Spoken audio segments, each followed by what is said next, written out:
The Shapley value is a solution concept in cooperative game theory. Data scientists can use Shapley values to explain individual predictions of black box machine learning models, including random forest and boosting models. The acronym SHAP stands for Shapley Additive Explanations.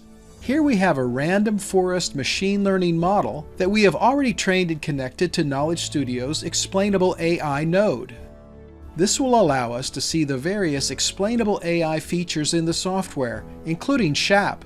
We can use the SHAP node to investigate how a black box model makes its predictions. The SHAP feature in the explainable AI node supports two types of data visualizations.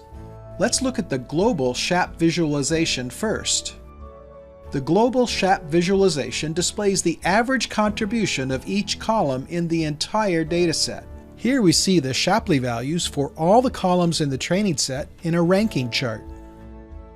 We can also see the local SHAP. This plots the Shapley values for a single row.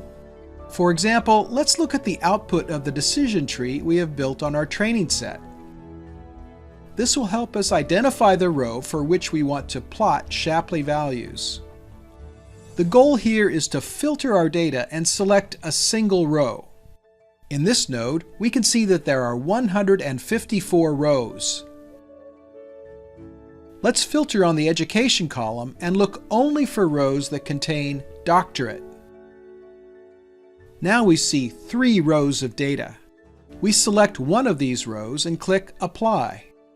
Knowledge Studio now displays the Shapley values for the columns contained in our selected row.